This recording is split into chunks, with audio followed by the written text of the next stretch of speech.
Now the trick is to separate the alcohol from the beer. We send the distiller's beer up the giant 70-foot column still near the top, and we turn up the heat.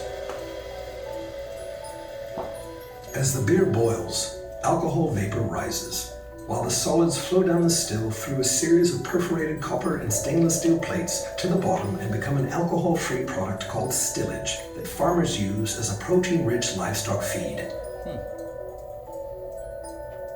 That vapor at the top of the still is condensed into a spirit called low wine.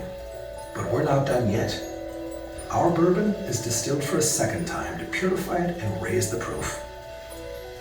We do that in a smaller still called a doubler. The low wine is heated again until the alcohol re-evaporates, and that vapor rises again and is cooled in the condenser. The alcohol is now a pure, clear liquid known as high wine. Although some call it white dog, we call it new make.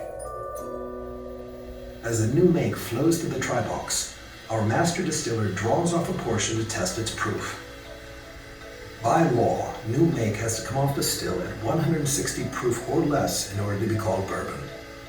The way we figure that out is through a process called gauging. Then we use more pure limestone water to reduce the whiskey to 125 proof for barreling. As important as the skill and artistry of the master distiller are, a lot of what makes bourbon bourbon happens in the barrel. Back in the early 1800s, bourbon lore has it that a Baptist preacher and distiller named Elijah Craig figured out if you could char the inside of a new oak barrel, whiskey that's resting there develops the distinctive color and flavor we now call bourbon. We still age our bourbon naturally, in traditional open rick warehouses that aren't temperature controlled. As our bourbon ages and the seasons change, the whiskey seeps through the charcoal to the red layer beneath, where it marries with the caramelized wood sugars.